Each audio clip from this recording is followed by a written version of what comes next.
পানি সম্পদ মন্ত্রণালয় তো সিদ্ধান্ত নেবে না যে কোন মন্ত্রীর ঘরে কোন ছবি থাকবে। এটা আদৌ কোনো বার্তা দেয় কিনা আমি জানি না। আমিও আপনার মতন শুনেছি এবং পত্রিকায় পড়েছি, কিন্তু যেহেতু আমি বিদেশি দূতাবাসে কাজ করি না, আমি বলতে পারছি না যে আসলে প্রেক্ষিতটা কি। কিন্তু এটার সাথে নির্বাচনের কোনো সম্পর্ক আছে বলে আমার মনে হচ্ছে না। সরকারের কোন মন্ত্রণালয়ের সিদ্ধান্ত, এটা সব মন্ত্রণালয় তো, পানি সম্পদ মন্ত্রণালয় তো সিদ্ধান্ত নেবে না যে কোন মন্ত্রীর ঘরে কোন ছবি থাকবে। তো এটা আমি বলতে পারবো না। আর কোনো লিখিত কোনো কাগজ যদি মানে সরকারি পর্যায়ে সকল মহলের সিদ্ধান্ত হলে ওটা তখন লিখিত থাকতো।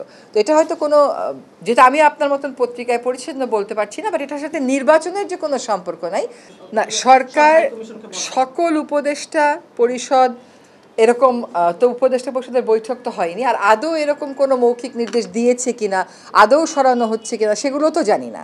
আমিও আপনাদের মতন পড়েছি। তা যদি সিদ্ধান্ত হয়, সিদ্ধান্ত দেখে তাহলে আমি কথা বলবো। উপদেষ্টা পরিষদ আজকে দেখলাম পত্রিকাতে উপদেষ্টা পরিষদ মিটিং তো হয় বৃহস্পতিবার। আমি কিন্তু উপদেষ্টা পরিষদ জানে না এই কথা বলিনি। আমি বলছি উপদেষ্টা পরিষদের সভা তো হয়নি, সভায় যেহেতু এটা আলোচিত না, কাজেই যদি এরকম সরকারি পর্যায়ে সিদ্ধান্ত হয় তাহলে সবাই হয়তো আলোচিত হবে। আমি তো অ্যাজ আই সেইড, আমিও তো কোনো মন্ত্রণালয়ের নাম দেখিনি পত্রিকাতে। আপনি কোনো মন্ত্রণালয়ের নাম তো দেখিনি তো আমি, সুতরাং বলতে পারছি না।